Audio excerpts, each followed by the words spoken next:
Bueno, Carlos, pues muchísimas gracias por concedernos esta entrevista y muchas felicidades por la película de 2 francos 40 pesetas que sabemos que vas a sacar en breves. Nuestra primera pregunta es, queríamos saber cómo fueron tus inicios, ¿no?, en el mundo de la televisión. ¿De la televisión? Sí. Pues fue a través de un casting que hizo Pepe Navarro para un programa matinal y necesitaba actores y tal. Yo no tenía número para ese casting, pero me lo pasó otro amigo que no iba a ir porque estaba trabajando y lo había cogido de todas formas. Él se había enterado de que se necesitaba mucha improvisación y tal, me presenté y bueno, pues la verdad es que tuve suerte y me cogió, enseguida me cogió. Claro, y empezaste en el programa de Esta noche cruzamos el Mississippi, ¿verdad? Ese fue el...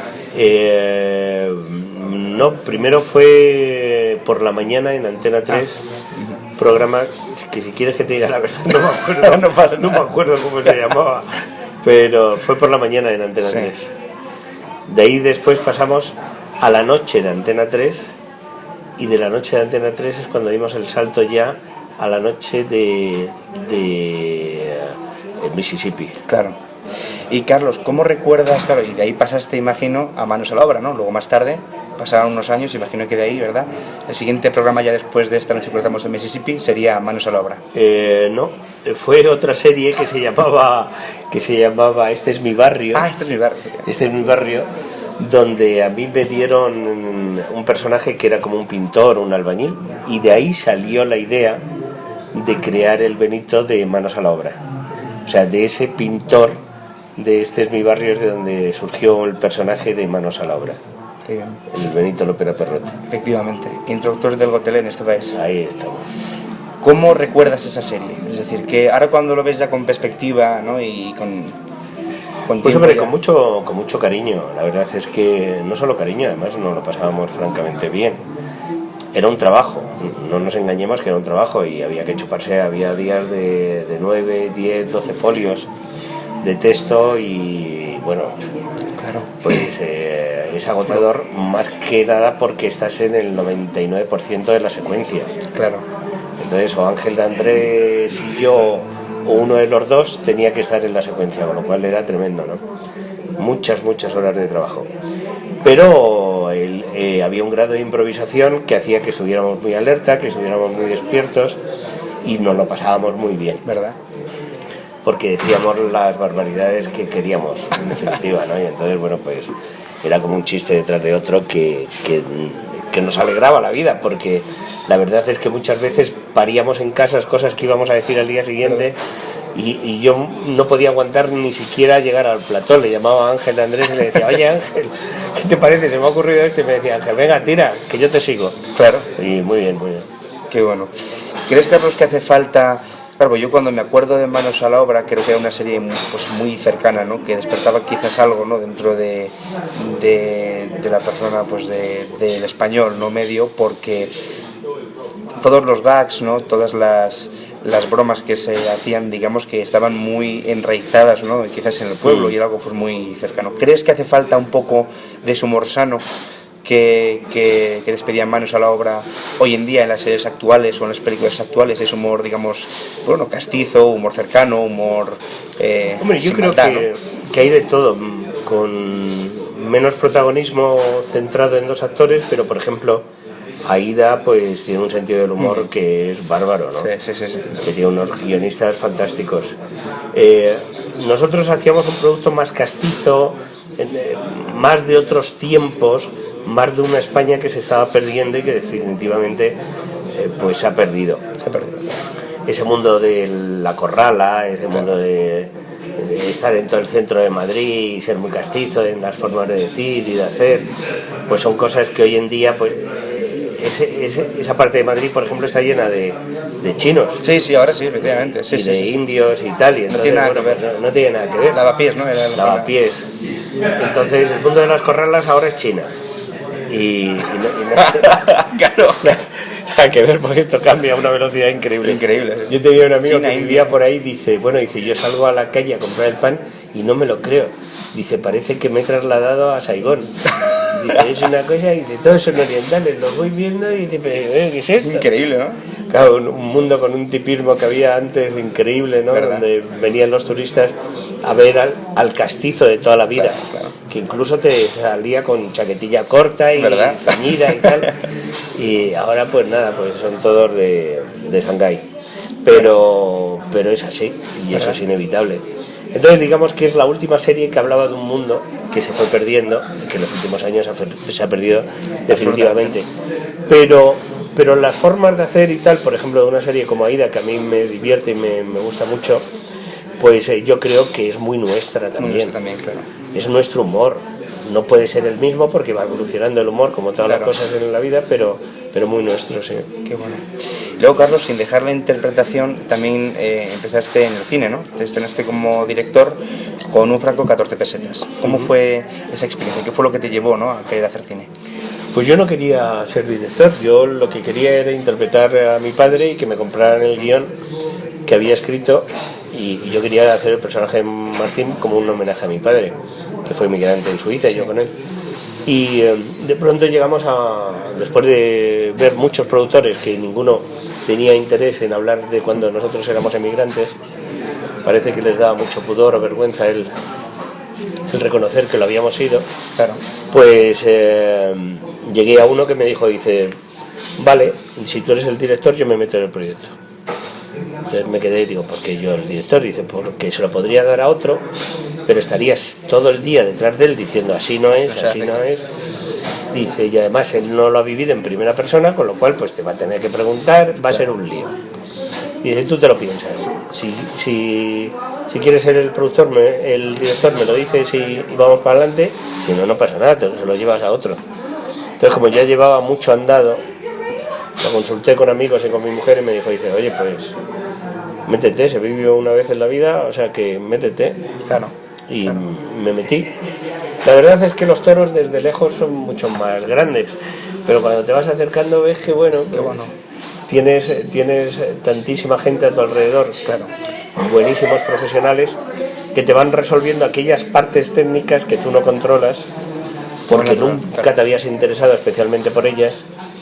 Estar en ese lado de la cámara. Claro, y te dejan un poco pues lo que es la dirección de los actores y un poco el buscar el sabor y el tono de toda la película, ¿no? Qué bueno. Sí, otra pregunta que quería hacerte es, ¿cuánto más o menos se tarda? Esto es una cuestión un poco más técnica, ¿no? Más o menos en hacer una película, por ejemplo, con el grado que tiene de efectos, ¿no? Y de movimientos de cámara y de bailes de personajes, como por ejemplo Hispansi. ¿Cuánto más o menos se tarda en rodarla? Sí, en rodarla. Sí. ¿O en la postproducción también? No, lo que es en rodarla, En rodarla hicimos 8 semanas. 8 semanas. 8 semanas, una semana en otoño y 7 semanas en invierno. Y después hay una postproducción larga, Claro. porque se necesita efectos Claro. y eso ya pues depende de las máquinas, ¿no? Claro. Y eso ralentiza mucho el trabajo, pero en rodar, ahí rodamos con 35, pues fueron 8 semanas. Ahora bien, para hacer 8 semanas de rodaje necesitas de 8 a 10 semanas de preparación. Claro. De que hay que ir allí, hay que saber exactamente dónde vas a rodar, localizar perfectamente, saber los tiros maestros que vas a tener aproximadamente, hablar con alcaldes, contratar hoteles, todo. Intervienen unos 70 oficios y unas 140 personas. Madre mía. Indirectamente mucho más, porque claro, ya tendríamos que contar indirectamente hasta los acomodadores de los cines, ¿verdad? Claro. ¿Cómo fue, digamos, generándose la posibilidad de grabar 2 francos 40 pesetas, que es la película que vas a tener ahora? Pues la idea me vino por una persona de Facebook que cuando yo dije que estaba interesado en que la tercera fuera una comedia clásica, me dijo, dice, oye, ¿y por qué no nos sigues contando de los personajes de Un franco 14 pesetas? Dice, y si tienes historias que entren dentro de la categoría de comedia, dice, pues mucho mejor. Y entonces yo me lo pensé y dije, bueno, pues si la gente realmente se ha enamorado de unos personajes y ha tenido esa repercusión que tuvo la primera, ¿por qué no seguir tirando de esa cuerda? Claro. Contando cosas que ocurrieron también realmente y que se me han quedado en el tintero, porque en una película de 1 hora y media pues no puedes contar toda la vida, ¿no? Y entonces empecé a darle vueltas y surgió 2 francos 40 pesetas. 2 francos 40 pesetas que ocurren 7 años más tarde, cuando ya el franco suizo ya no estaba a 14 sino a 20 pesetas. Nosotros siempre vamos perdiendo, obviamente. Claro. Y justamente en la crisis del petróleo, que es donde mi familia se vuelve a plantear la posibilidad de tener que retornar a Suiza después de haber pasado ya por España, ¿no? Y está contado todo en clave de comedia, pero el 90% de las cosas que ocurren son absolutamente reales, y muchas a personajes que ya la han visto en el pase que hicimos en el Cine Callao y en Kinépolis.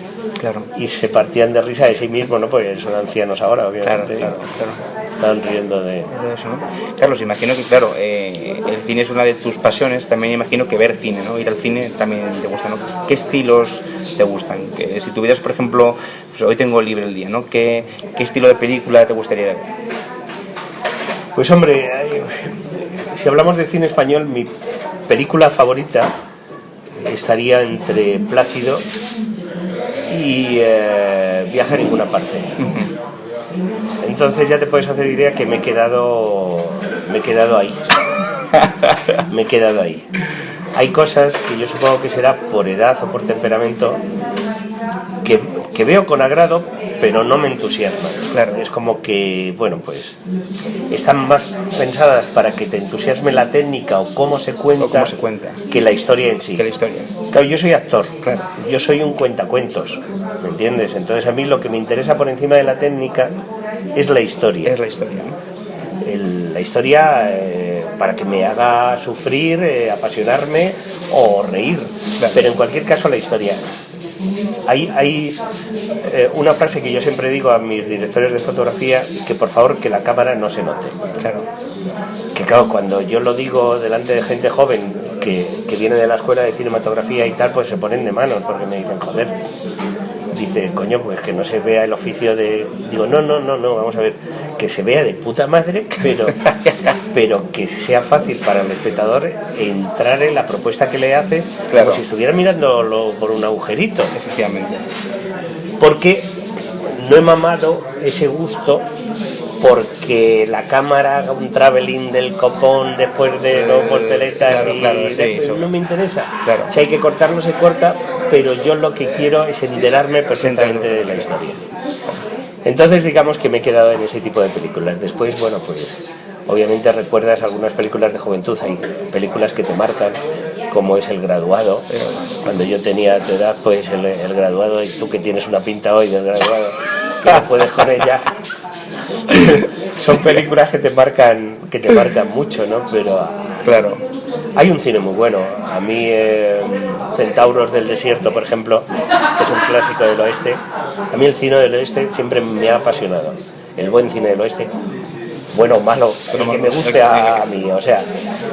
Pero Centauros del Desierto con mucho posiblemente sea la mejor película del oeste que yo he visto. Y que la sigo viendo con un gusto increíble. Yo me podría estar días y días viendo Plácido y Centauros del Desierto. Qué bueno. Bueno, fíjate que a mí, por ejemplo, aunque no parece no mío, a mí me encanta Paco Martínez Soria. O sea, que me siguen gustando mucho las películas y no son precisamente de efectos especiales, ¿no? Sino por lo que cuenta y por lo bien que se revive la época en la que ocurrían las cosas, ¿no? O sea, que sí. Y Carlos, la última pregunta que nos interesa, si tuvieras que elegir un viaje, ¿a dónde te irías? ¿Qué sitio del mundo te gusta? ¿Dónde te sientes más tú? Yo he viajado bastante, me gusta muchísimo viajar. Reconozco que elijo, si solo puedo ir a un sitio, Europa. He recorrido algunas partes de Asia y me ha parecido muy bonito y tal, pero no me compensa la cantidad de kilómetros que hay que hacer para llegar, ¿verdad? Y la cantidad de kilómetros que hay que hacer dentro para cambiar un poco, ¿verdad? Claro. Y eso ocurre un poco también en América, ¿no? Que cuando ya estás en América, que ya te ha costado las 14 horas en llegar, después para cambiar un poquito te tienes que hacer otros 7.000 kilómetros para... Y entonces Europa en ese sentido es una maravilla, ¿verdad? cambias de clima, de cultura, de idioma, de paisaje, haciéndote 120 kilómetros, 140 kilómetros. Eso es la leche. Maravilloso. Para mí es maravilloso. Europa es increíble. ¿Verdad? Y sí, Europa. Y desde luego, si solo puedo elegir un sitio de Europa, Suiza. pues obviamente. Suiza, ¿no? Obviamente, si me tenéis que buscar... Buscarme en Suiza, ¿no? Buscarme en Suiza, porque estaré en un valle perdido de los Alpes, posiblemente en un sitio maravilloso, absolutamente. Muy bien, Carlos, pues muchísimas gracias por todo. Bueno, muchas gracias a ti.